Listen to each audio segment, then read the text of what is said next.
안녕하세요. 2020학년도 고3 7월 전국연합학력평가 해설의 저는 이진웅입니다.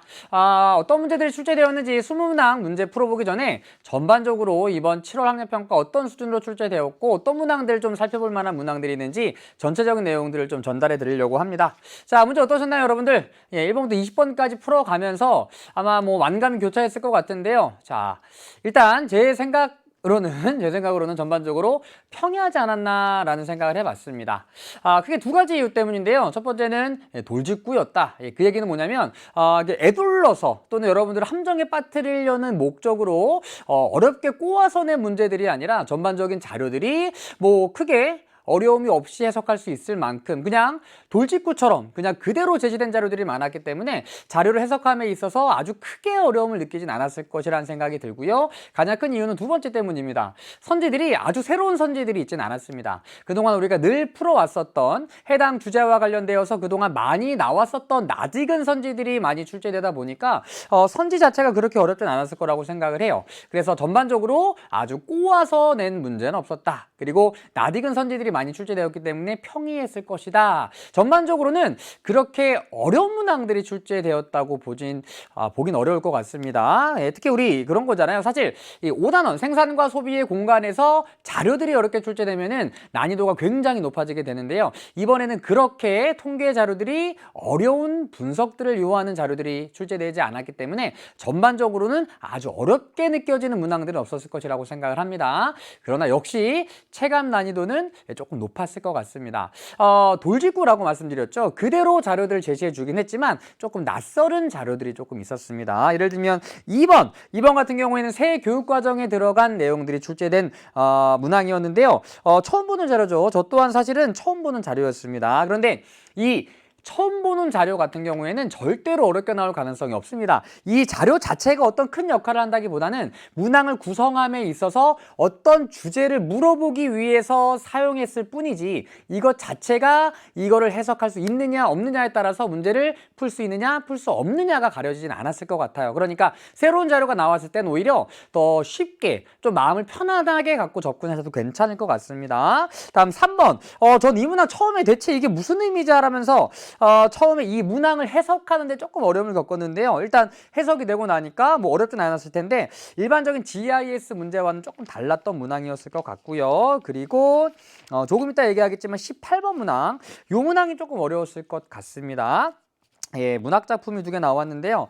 이 내용이 과연 무엇을 의미하는지를 잘 파악을 했었어야 되는데 굉장히 생소한 내용이었을 것 같아요. 특히나 첫 번째 나와 있는 6월에야 봄이 오는 북경성의 춘정 같은 경우에는 저 또한 이게 무슨 내용이지? 라는 생각을 조금 했었습니다. 그래서 이런 좀 낯설은 쉽지 않았던, 낯설은 좀 익숙하지 않았던 자료들 때문에 체감 난이도는 조금 높았을 것이라고 예상이 되지만 처음에 딱 그 문항을 접했을 때 이건 뭐지? 라는 느낌을 이런 느낌을 체감 난이도가 높았다고 표현해 드린 겁니다. 그러니까 처음에 딱 보았을 때는 이거 뭐지? 라는 생각이 들었겠지만 막상 풀어보면은 뭐 풀기 어려운 문제, 뭐 접근하기 어려운 문제 자체는 아니었다. 그래서 아까 평이했다라는 표현을 사용했던 겁니다. 그러나 이런 좀 낯설은 자료들 덕분에 난이도, 그러니까 느껴지는 딱 문항을 보았을 때 느꼈던 체감 난이도는 그렇게 쉽진 않았을 것이다. 이렇게 전달드리고 싶습니다. 자, 그럼 주목할 만한 문항이 어떤 것들이 있었을까? 세 가지 문항을 꼽아봤는데요. 먼저 13번입니다. 부천이랑 화성이랑 양평이 나왔는데요. 뭐 일반적으로 많이 풀어봤던 유형의 문항이었겠지만 그래도 가나다와 A, B가 모두 블랭크 처리가 되어서 조금 어려움을 느꼈을 문항이었을 것 같고요. 다음 18번 아까 말씀드렸던 문항이죠. 자, 이 위쪽에 배치되어 있는 6월에야 봄이 오는 북경성의 춘정. 일단 북위 42도와 한류라는 표현이 아주 중요한 키워드가 되는데요. 이 키워드를 파악하지 못했다면 전반적인 내용을 해석하기가 조금 난감했을 것 같기도 합니다. 자, 두 번째는 그래도 조금은 쉬웠던 내용이기 때문에 그래도 리을과 미음은 좀 손쉽게 해결할 수 있었겠지만 첫 번째 지문이 조금 어려웠을 것 같습니다. 그리고 19번인데요. 19번 같은 경우에는 뭐 많이 나오는 문항입니다. 그런데 여기 뭐 금강소나무길이라던가 조양강이라던가 그동안 나오지 않았던 내용들이 나왔고, 그리고 7월까지도 아직까지 지도학습이 제대로 이루어져 있지 않은 학생들이 많았기 때문에 요 문항에 조금 어려움을 느꼈던 친구들이 많았을 것 같습니다. 9월쯤에 가면, 9월이나 10월쯤에 가면은 백지도 문항의 오답률이 꽤나 낮아지게 됩니다. 그런데 아직 7월까지는 백지도의 오답률이 조금 높은 상황이기 때문에 요 문항도 조금 어려움을 겪었을 것 같습니다. 자, 그러나 계속해서 우리가 백지도 문항이 출제되고 있음을 기존의 모의평가와 학력평가에서 확인을 해볼 수가 있는데요. 이번 학력평가에서도 지도가 꽤 많이 나왔죠. 4번 문제 나왔고, 그리고 10번 문제도 지도 나왔고요. 8번 문제 기후 문제도 지도 위치를 알아야 풀 수 있는 문항이었고요. 그리고 13번 우리 아까 봤던 요 문항도 지도 나왔었고요. 그렇죠? 그리고 19번도 지도가 나왔고요. 그래서 이제는 지도 학습이 어느 정도 이루어져야 되지 않을까?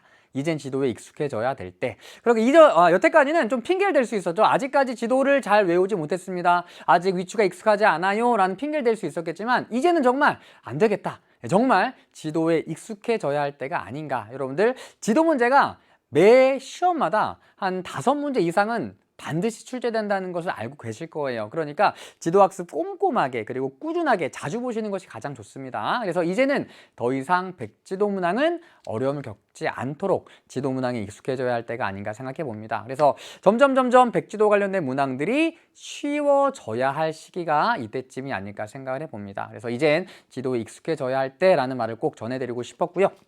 자, 여러분들 지금쯤은 굉장히 불안한 시기일 거예요. 여름방학을 앞두고 있고, 게다가 이번에 7월 학력평가가 기말고사와 굉장히 텀이 짧은 상태여서 기말고사에도 큰 부담을 느낀 상태에서 7월 학력평가를 치르셨을 겁니다. 그러다 보니까 집중을 하지 못해서 어떻게 보면 성적이 원하는 만큼 나오지 않았을 수도 있습니다. 그런데 여러분들이 그동안 꾸준히 해온 것들이 있고요. 그리고 우리에게 아직 여름방학이 남아 있습니다. 여러분들 절대 불안해하지 마시고요. 잘하고 있고, 그리고 잘하고 있다고 여러분들 스스로에게 좀 자신감을 심어줬으면 좋겠습니다. 여러분들이 쌓아왔던 그 실력이 점점 계속 누적이 되고 있고요. 그 쌓여왔던 것들이 폭발을 하면서 여러분들 실력이 그리고 점수가 상승할 시간이 머지 않았다. 나는 잘하고 있다. 스스로 좀 토닥거려 줄 수 있는 그런 계기가 될 수 있는 7월 학력평가가 되었으면 좋겠습니다. 자, 그럼 본격적으로 1번부터 20번까지 어떤 문항들이 있는지 학력평가 해설 강의에서 다시 한번 찾아뵙도록 하겠습니다. 조금 이따 만나요.